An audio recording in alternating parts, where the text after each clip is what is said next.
Alors, bonjour, je suis Carla de Codophile, ici avec Florian Jousse de la compagnie Tilosis. Bonjour Codophile, ça va?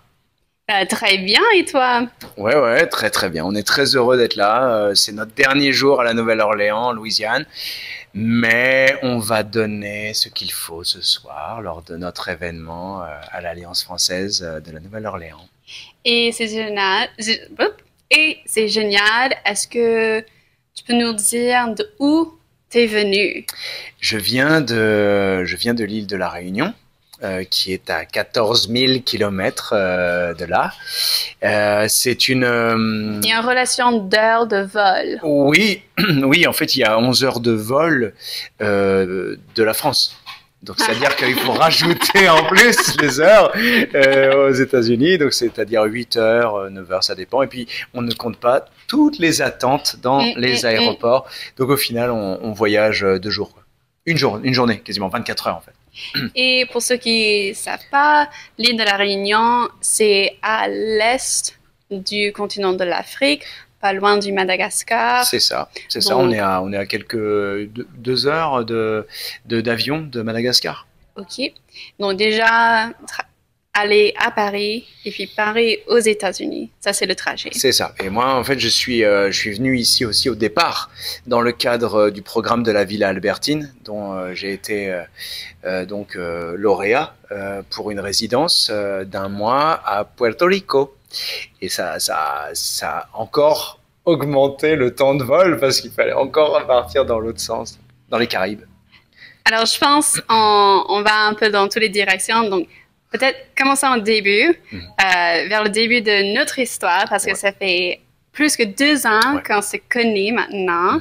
La première fois que vous êtes venu, et je dis vous parce que la compagnie Tilosis et aussi toi, en tant qu'artiste, est venu à la Nouvelle-Orléans. C'était pour un projet Frénésie, avec qui on était en partenariat avec Villa Albertine, l'Alliance française de la Nouvelle-Orléans et Tulane. Donc, je sais même pas comment de poser la question, mais racontez-nous un peu de ton histoire et de ces 2 ans depuis 2023. Qu'est-ce que c'est arrivé à vous? Alors, je dirais que c'est vrai que cette tournée aux États-Unis, ça a été le point de départ de beaucoup de choses, de beaucoup d'événements, notamment des belles rencontres humaines. Tu en fais partie, Carla, sache-le. Mais il y a eu des rencontres. Une rencontre marquante, ça a été à Puerto Rico, juste avant d'arriver à la Nouvelle-Orléans, avec la bomba. La bomba qui est un style musical afro-descendant, on peut dire, qui fait partie d'un héritage des afro-descendants. Et j'ai vu un soir avec mon équipe un concert de bomba dans un magnifique petit bar qui s'appelle El Refugio, le refuge. Et là, je me suis dit que ça valait vraiment la peine de créer un pont entre le maloya, notre musique traditionnelle à La Réunion, et la bomba. Et juste après, je vais à la Nouvelle-Orléans. Et là, il y a une soirée qui est organisée pour qu'on parle de notre projet. Et puis qu'on crée des échanges avec notre culture créole et celle de la Louisiane, et là en particulier de la Nouvelle-Orléans cette fois-là. Et je rencontre Big Chief Juan Pardo des Mardi Gras Indians, de sa tribu des Golden Comanche. Et puis on crée un lien particulier. Ce soir-là, on n'a pas trop l'occasion de parler. Et on se retrouve 2 jours plus tard. Et là, il nous parle vraiment de sa culture. Il le fait rarement, ça. Donc déjà, on est honoré. Et puis, un mois plus tard, je crois, ça a été assez rapide, je lui ai demandé s'il voulait faire un projet avec nous. Je ne savais pas encore ce que ça allait être. Et c'est là le point de départ de Flamboyant, le projet théâtral et musical qu'on est en train de mettre au point en ce moment et qui sortira en octobre à La Réunion et qui rassemble 3 territoires ensemble pour la première fois, Puerto Rico, la Nouvelle-Orléans et l'île de la Réunion. Super. Et oui, je suis un peu impliquée, donc ça me fait vraiment plaisir. Je suis très contente, de te revoir, mais aussi de voir ce projet que à travers Frénésie en 2023, vous avez eu l'opportunité de commencer à faire les connexions. Et là, maintenant, en 2025, vous êtes de retour à la Nouvelle-Orléans. Avec qui? Alors, cette fois, sur scène, il y a deux représentantes de la bomba portoricaine. Il y a Ivelisse Diaz, il y a Marianne Torres, deux personnes très importantes pour la bomba. Ivelisse sur l'aspect diaspora, puisqu'elle a grandi à Chicago, mais avec voilà sa famille portoricaine, voilà. Et Marianne qui a eu un impact très important local à Puerto Rico pour la bomba. Il y a mes deux camarades, mes très chers camarades qui s'appellent donc Zelito Deliron, flûtiste, percussionniste, des grands musiciens de l'île de la Réunion, avec Jean-Frédéric Madia, dit Madia, qui est aussi peut-être sans doute l'un des meilleurs percussionnistes de la Réunion, et qui avait d'ailleurs joué à Lafayette il y a très longtemps, sur un festival créole, je crois, un festival de musique internationale. Alors, Lafayette, le Festival international de Louisiane, en fait, c'est le plus grand festival international des États-Unis, peut-être des Amériques du Nord, mais c'est super intéressant et on l'a eu en avril. Et même en tant que Lafayettois, j'ai grandi en tant que jeune francophone à Lafayette et cet événement, c'était une expérience pour moi de francophonie internationale et j'ai tellement apprécié l'opportunité de parler français avec les gens de tout et partout du monde et c'est super intéressant qu'ils élargissent pour inclure les francophones locales, internationales, mais aussi toutes les cultures internationales et les styles de musique de tous les pays. Donc, c'est super intéressant. Ça, Madia avait joué là il y a quelques années, 7-8 ans là-bas. Donc, il avait cette petite approche déjà de la Louisiane. En revanche, Zelito, lui, c'était la première fois qu'il découvrait les États-Unis et il est ravi, quoi. Et puis on finit la distribution avec Big Chief Juan Pardo qui nous fait l'honneur d'être sur scène avec nous et qui pour l'occasion va changer un costume qu'il avait en 2023 bleu électrique. Il va le changer complètement en rouge flamboyant comme les feuilles de l'arbre dont on parle. Et puis je serai sur scène avec eux. Alors, Flamboyant, c'est le titre de ce projet. Et pourquoi tu as parlé un peu de cette feuille? Mais dès le départ, tu avais une idée assez large et une inspiration pour ce mot flamboyant. Oui, flamboyant, il y a plusieurs sens en français. Il y a déjà, ça pourrait être le participe présent, flamboyant, l'adjectif flamboyant, plutôt l'adjectif flamboyant, et ses côtés... il y a la base de flamber, flamboyer, c'est la flamme, donc c'est le feu. Et puis il y a quelque chose qui jaillit, qui est profondément resplendissant, donc qui pète un peu à la tête comme ça.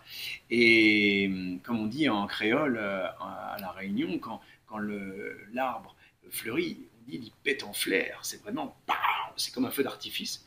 Et puis il y a cet arbre. Et cet arbre, il est commun à plusieurs territoires, plusieurs pays de l'hémisphère sud.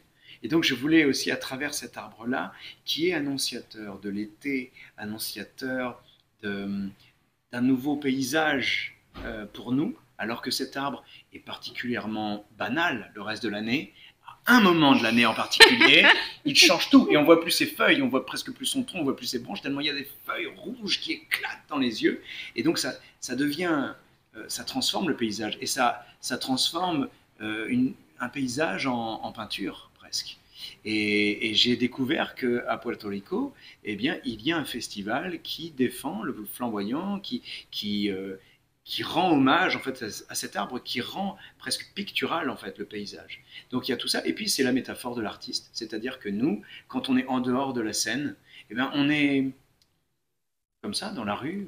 Personne ne sait, que c'est pas marqué sur notre tête que nous sommes artistes, mais quand nous montons sur une scène, eh bien, il y a quelque chose qui flamboie, on est en lumière, et en particulier, dès lors qu'il y a des costumes comme ceux des Mardi Gras Indians, le flamboiement, il est total. Donc, je voulais avoir comme ça cette métaphore.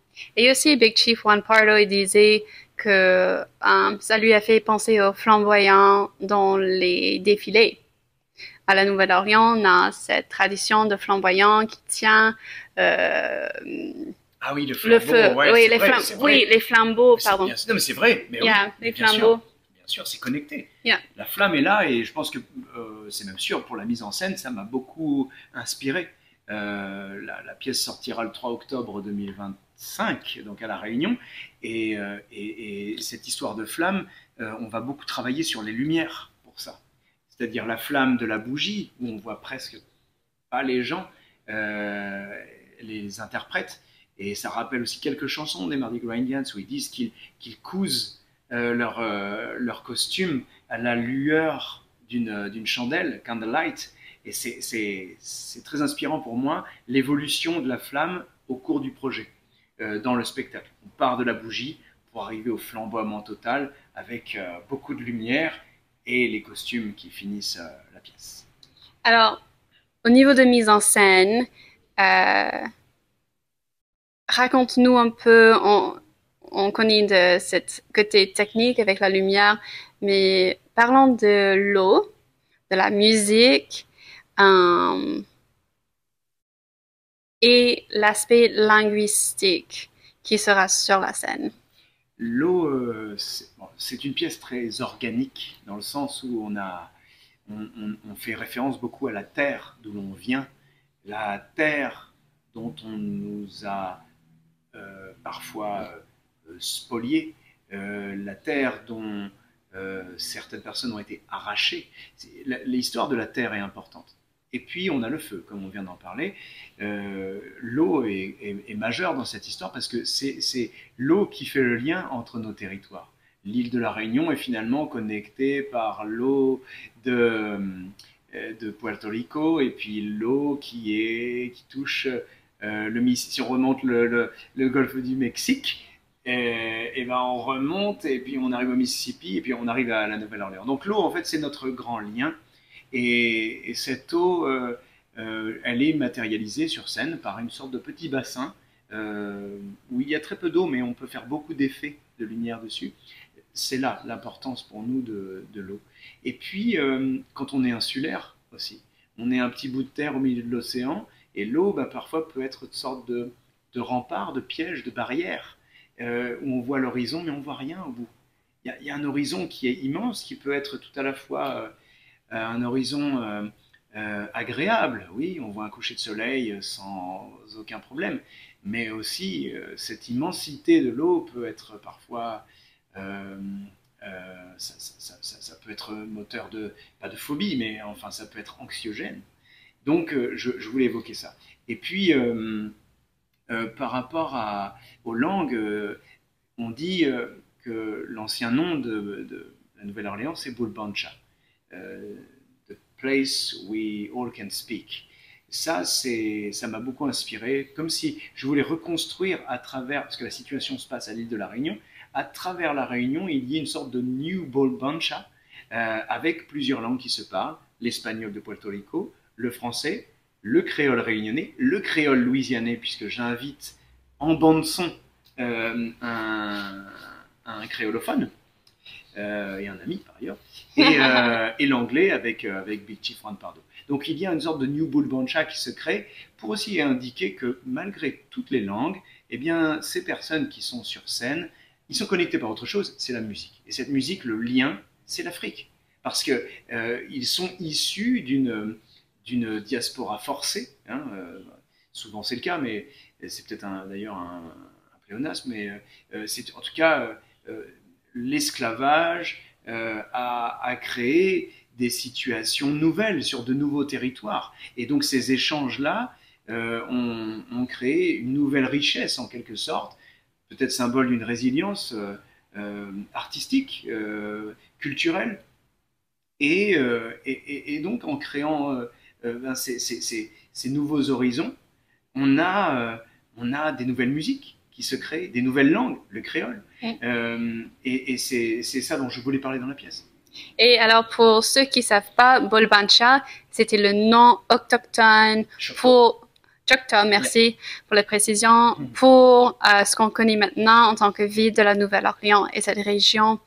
Et c'est super intéressant que ça revient et dans une manière à travers ce projet pour valoriser les connexions à travers les différences, parce que les différences, il n'y a pas autant que les similitudes, finalement. Donc, dans ces régions de La Réunion, la Nouvelle-Orléans et Puerto Rico, qui sont l'autre côté, l'autre bout du monde, il y a plus de similitudes que non. Ouais, c'est-à-dire tout au long de mes recherches, je me suis dit peut-être que ça va pas le faire, peut-être que ça va pas fonctionner, peut-être que je vais devoir forcer les choses, peut-être que jamais. En réalité, tout était naturel. Quand tous les interprètes se sont rencontrés pour la première fois, c'est-à-dire il y a 2 semaines, parce qu'il y a eu Big Chief avec la Réunion, il y a eu Big Chief avec Porto Rico, mais il n'y a jamais eu Réunion, Porto Rico et Nouvelle-Orléans avant 2 semaines, il y a 2 semaines. Alors, aujourd'hui, on est le 16 mai 2025, donc il y a 2 semaines que vous êtes à la Nouvelle-Orléans et raconte-nous un peu de ta programmation et qu'est-ce que vous faites tous ensemble? Oui, alors ben là, on démarre le projet, c'est-à-dire on démarre l'interprétation, euh, on essaie de travailler les moments musicaux, savoir qu'est-ce qui se passe à ce moment-là en musique, quels sont les instruments qu'on utilise à tel moment, et puis on commence vraiment à évoquer les scènes, donc on joue vraiment les scènes. Et il y a un autre challenge à ce projet, c'est que tous les interprètes en scène, à part moi, ce sont des musiciens, ce ne sont pas des acteurs. Donc, mon challenge, qui en fait n'en est déjà plus un, c'était en quelque sorte de faire en sorte qu'ils deviennent acteurs. Mais ils ont un tel naturel que ça s'est fait très vite et puis on n'a pas besoin d'être acteur et d'avoir appris à être acteur pour défendre ce qu'ils défendent sur scène. Et de les avoir vus sur scène en tant que présentation, mais le respect mutuel et l'énergie, les bons vibes, quoi, c'est super intéressant, c'est inspirant de voir. Et on peut se sentir toute cette énergie dans l'audience. Donc, moi, j'ai trop hâte pour Flamboyant. En fait, oui, ça va démarrer à l'île de la Réunion cette année, en 2025, mais attendez pour 2026 parce que... Ouais, on prépare une tournée en octobre. À l'automne 2026, on prépare une tournée américaine, peut-être dans une dizaine de villes, si on a de la chance. Donc, si c'est possible. Donc, ce sera... on a des possibilités déjà à New York, Washington, Houston, Atlanta, New Orleans, of course, et Puerto Rico. Voilà. Ah, trop bien. Ouais. Je voulais juste préciser que ce projet-là, tu parlais d'ambiance, de good vibes, je voulais juste te préciser que ce projet-là, il arrive peut-être à un moment où on en a le plus besoin. Ce projet-là, il arrive comme une espèce de réponse à cette, ouais, à l'anxiété peut-être grimpante sur tous les continents. Hein. Je ne parle pas forcément des États-Unis, je parle aussi en Europe, en France, je parle aussi à La Réunion. Même si on est loin, ben, on ressent aussi certaines choses. Et je veux dire que Flamboyant est une réponse à toutes ces anxiétés et on répond par la joie de dire on est là, on est là, on est ensemble et on se soutient et dans le flamboiement. Parfait. Alors, les Flamboyants, ça arrive 2026, un projet musical, théâtral, linguistique, culturelle et surtout connective de La Réunion, la Nouvelle-Orléans et Puerto Rico. Ça même. Ah, j'ai trop hâte.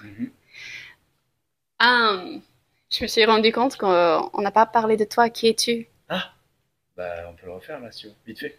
Il est quelle heure? 31. Ah, ok. Bah, c'est bon, on peut prendre 2 minutes. Je dis rapidement qui je suis. Et puis on y va. Je me suis dit peut-être pour ta résidence, il y a partie parce que tu l'as déjà fait? Ouais, c'était avant de venir. Ok, 2-3 minutes et moi je vais m'excuser. Ça va. Ok. Ben, salut Florian. On va reprendre un peu de qui es-tu et pas nécessairement ta formation professionnelle, mais parce que tu es chef de ce projet ou comment tu t'identifies, rédacteur, mise en scène, directeur, Connecteur. connecteur. Voilà, J'aime bien ça. C'est mon rôle. Ok. Connecteur, il n'y a pas de chef. On travaille ensemble. Bien sûr, je dois prendre des décisions. Bien sûr, on travaille activement avec Rachel Ishan, l'administratrice de la compagnie, Tilosis. Regarde, parce qu'elle est juste là, toujours juste à côté. Elle est toujours très près. Et oui, il n'y a pas de hiérarchie véritablement, d'autant plus qu'aujourd'hui, la compagnie, et ça tu le sais pas, mais c'est nouveau, la compagnie n'existe plus, elle se transforme en collectif. J'adore ça. Ouais, c'est la collectif Tilosis, donc il y a plusieurs éléments, plusieurs artistes dans ce collectif, et donc les interprètes de Flamboyant font partie de ce collectif par ailleurs. Donc ça va être un collectif international aussi. Très intéressant. Alors pour l'écriture, est-ce que ça aussi, pour Flamboyant, c'était un processus collectif? Disons que j'ai mené ça comme un documentaire, c'est-à-dire que j'ai orienté tout. Je suis l'auteur de la pièce, mais je me suis basé sur les vies des interprètes. Donc, et après j'ai augmenté, c'est-à-dire qu'après j'ai laissé aller mon imaginaire. Donc je reste, on va dire l'auteur, mais on a travaillé ensemble vraiment. On peut dire que c'est presque une écriture au plateau, comme on dit. Alors que c'était pas au plateau, mais c'était pas en direct sur une scène, mais c'était en amont.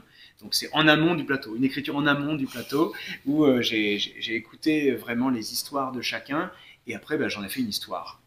Voilà. Wow, j'aime bien ça.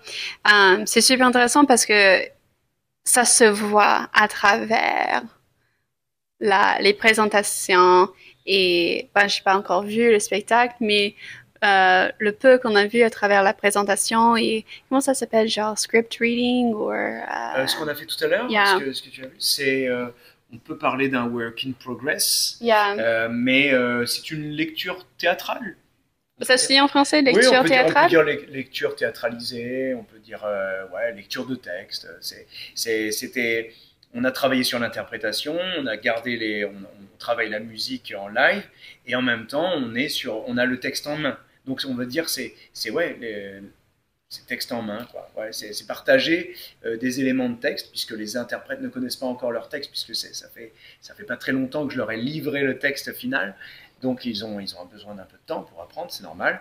Mais c'est aussi le travail que vous faites ici à la Nouvelle-Orléans, tous ensemble, ces 2 semaines, 10h du matin jusqu'à 19 en fait. On fait une pause un peu au milieu et on a été pour ça accueillis généreusement par le New Orleans Jazz Museum, où c'était vraiment merveilleux d'être accueillis chez eux. Et puis aussi à Tulane, l'université de Tulane, dans le Theater Department, grâce à son directeur Victor Holkemp, c'est des gens qui ont cru en nous dès le départ et non mais c'est vrai. Frénésie en 2023. Parce qu'en fait, on a répété pendant ces 2 semaines dans le lieu où on avait joué en 2023. Donc en fait, c'est que tout est connecté. Et il y a un truc que je veux dire là-dessus, c'est que donc moi je m'appelle Florian Jousse, j'ai créé la compagnie en 2021, on va dire, parce que l'activité de la compagnie a commencé en 2021. Donc on est une jeune compagnie. Et il s'est passé beaucoup de choses pour nous en très peu de temps. J'étais pas tout jeune dans le métier, mais c'était la première fois que je créais ma compagnie. Et ce que je veux dire par là, c'est que depuis peut-être 1 mois, je sais quelle est l'identité de notre compagnie. C'est qu'en fait, on a une identité rhizomique, du rhizome. C'est comme en fait une racine de gingembre. Vous voyez, ça part comme ça et ça fait des racines et puis ça fait des connexions. En fait, notre identité profonde et ça tombe bien parce qu'à La Réunion, il y a beaucoup de gingembre, il y a du curcuma aussi. C'est ce que je me suis dit, j'aime bien les métaphores que tu utilises et comment tu t'exprimes parce que déjà, c'est quelque chose organique. Tu parles de quelque chose. La terre, c'est la terre. Yeah. So, et donc, c'est le connecteur de nous tous. Voilà. Donc, c'est ça. Ok, J'ai hâte. Ouais, vraiment, je suis émue parce que de voir la progression et les connexions et j'ai trop hâte pour 2026. Pareil, hein, j'ai hâte aussi, et puis merci d'être là. Nous Merci. suivre. Yeah, bah, ma plaisir. Mon plaisir. Merci beaucoup. Merci Carla. Bisous, hein. Coup de fil.